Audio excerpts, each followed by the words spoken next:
Okay. Which one is it? Go right ahead. Come on, y'all.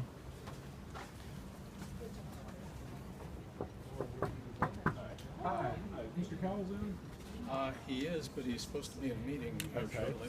All right. Great. Could we chat with him briefly before his meeting? Here.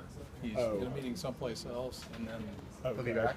he'll be back, and he's got another meeting here at 11:30. Okay. Okay. Are you visitors with the group? Yes, we would just wanted. I'm Michelle Martin. Nice to meet you. Okay, and I'm Scott Martindale, supposed to be- and I'm from United Campus Workers. Okay. We just wanted to deliver that letter to Mr. Cowles Sure. to suggest how we basically are opposed to Right. the whole Great. Good to know. outsourcing issue in the state of Tennessee. Okay. And are you the I person am that signed Scott, this? yes, Okay. and that is my email down there. Okay. Great. Thank you so much. All right, thank you. Thanks for coming out here. You're welcome. We've made a lot of calls to this office and asked for a response, but haven't gotten any. So we thought maybe we should stop by, deliver a letter, and let this office and Mr. Cowles know that there's serious concerns about outsourcing our jobs. Did you call as individuals or? Mm-hmm. Yes. We've called this office directly, and then his number for his personal, not personal number, but his work number. We've called the. Because we're working with constituent relations on responses, so if you haven't gotten one, you should be getting one. There's just a lot of volume, I'm sure, that with various things going on. Well, our concerns are outlined in the letter. Absolutely. And then you're aware that we have a website, right, with information that's out there and talks a lot about, obviously, employees, right, that are concerned.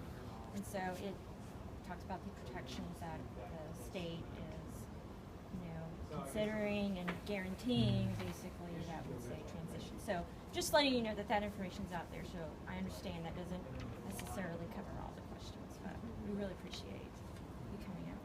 So do y'all have a plan to respond to the many phone calls and emails that you've received? Yeah, there definitely. We work with constituent relations. I mean, our offices receive thousands of calls, so it's definitely a priority to respond. But you will be.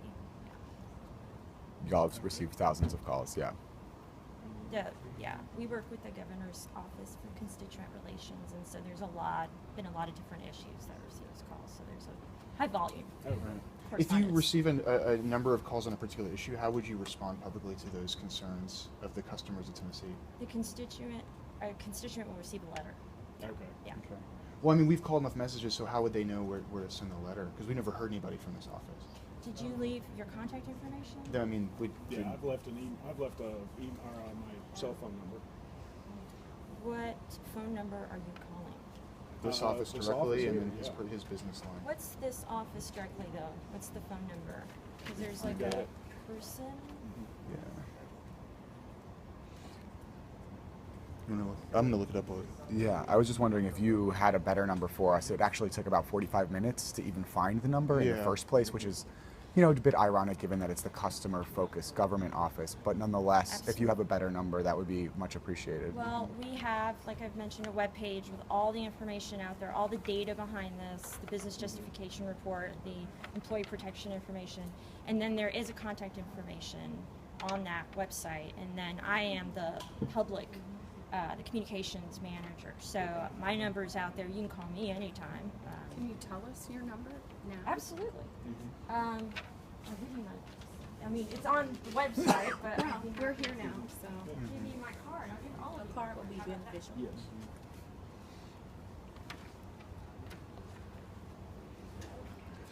He's also supposed to be coming back here, so hopefully, I think we should stay around. until it becomes awkward. But Yeah. I'm sure for them it's already awkward. There he is. There he is. Go just talk to him. Talk to him right now. Mr. Cowles. Mr. Cowles, can we talk with you for just a moment? About what? This is Mr. Martindale right Yeah. here. This is just a letter I wanted to deliver to you on behalf of United Campus Workers about Okay. the outsourcing scheme. All right. Well, thank you for the letter. All right, you're welcome. We've made several calls and emails to the office over the course of many weeks and haven't heard response yet. Wondered if you had anything to say to that as the Office of Have you Customer Focus. responded? Yes, I let them know that we're working with constituent relations and that high volume of calls, and so they should be getting letters back, and we'll follow up. Is there a message that you want to send personally to the many thousands of Tennesseans who are concerned about losing their jobs and have I been think calling you as a result of that? I think we've been pretty clear about that, have we not? Well, folks continue to call in spite of the fact that y'all have said multiple times very confusing things. Well, we haven't said anything confusing. I mean, we've been very clear about the fact that we're going to protect the jobs of the citizens. We've said that, and that's what we're striving to do. We're just at the beginning of this process right now. So we've got a number of things to work through, but we've been very consistent about that. So I don't know what the confusion is. We just heard earlier this afternoon how at Texas A&M, the example that y'all have given, the only example, frankly, that y'all have given, while they were supposed to retain all 1,600 employees, they actually only retained less than half. As someone who has mentioned A&M again and again as the example to hold this process to, do you have a comment on that? I don't think your data is correct. So you think that that's just a lie? I said I don't think your data is correct. That's not what we understand as part of the process. But it doesn't really make any difference. It doesn't make a difference that those 1,000 people didn't get their It job? doesn't make any difference what you've heard from Texas A&M. We've been very clear about what we intend to do. And so I don't know why there's confusion about that. The state has gone on record with saying that we will ensure commensurate compensation. We put out a joint statement with the TBR and the University of Tennessee. That's also available. Okay. And this is Rick Locker, he's a reporter. And that's fine. He's a reporter. I'm not saying anything that's not public or we haven't tried to say. And I'd be happy to get, if you have a card or something where I can better reach out to you, I'd be happy to do that. Yeah, I don't have any. I can give you Okay. my contact info if you like. Absolutely. It's on the letter, isn't it? Yeah, my email address is on the It's letter. an email address, but Yes. not a phone number. No, I can put it on there as well. Okay, that would be great. And I know that there's probably a lot of concern, but what we're trying to do is make sure that the facts are out there. Like you said, there's a lot of confusion, and so of course a decision hasn't been made. That's going to be at the local level. We've explained that too. What we're working towards is a contract that can give entities who choose to do so the opportunities to look at, if there's savings for them. But the guarantee is any contract will require and include language that the employees will be maintained under currently state facilities management, and of course they're subject to drug testing, etc. Now, And if you want to go, Would that be under state? Would we still remain under state, or would we go to work for the contractor? you would work for the contractor, and that would be managed by the state of Tennessee. Okay. Yeah. So there's at least one benefit that most certainly folks would no longer receive anymore. They wouldn't be eligible for public service loan forgiveness, which is a federal loan option. And I wonder if y'all have any plan to compensate folks who would potentially be excluded from that federal benefit just by virtue of no longer being a public employee when you say that there won't be any loss of benefits. Do you have any response to that, Mr. Cowles? We are looking at the entire scope of compensation, which includes not only salary but benefits. And retirement? And retirement's a benefit, are they not? Yes. So we're looking at all of it at this particular point. But we're not at a point where we can tell you what the answer is, because we haven't gotten there at this stage. But I think we've been very clear about what our intent is.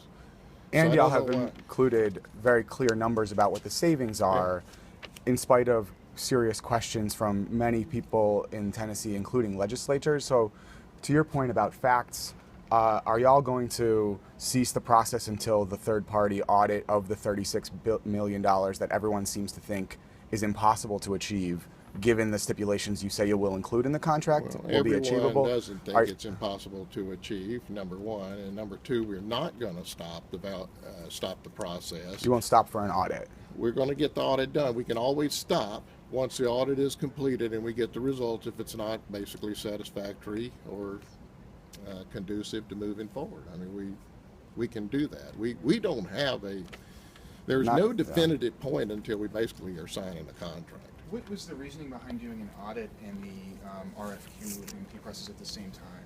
What's the thinking behind it? Because it's essentially, if the audit decides that it's a waste of money, wouldn't have all the resources poured into trying Well, to obviously, outsource we it don't just think the that's going to be the result, but if that outcome exists, then we can deal with it at that point. But So you're acting as if the audit will yield a certain result, Right. expecting it to yield a certain result. Is that The way right? I've explained it, obviously, as a government entity, is that to gather information to make a decision, you have to follow state procurement rules.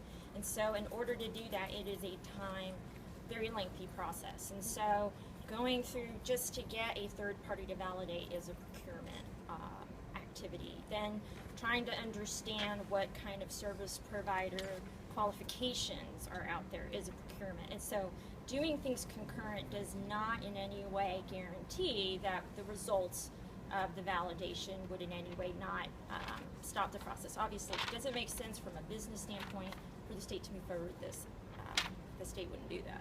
So it's just a concurrent process, and that's just part of our procurement. Do you Well, I wanna ask anything appreciate about public receiving your comment? letter. I Ask will about take a public look comment. at this and provide you with a response. I Yes. appreciate your time today. One last thing, we did ask for in the letter for public comment from the office. Would there be a period or a time period for public comment for people to, in the state of Tennessee, to make comments to this office? We'll take that under advisement, but I think that's a reasonable request. Okay.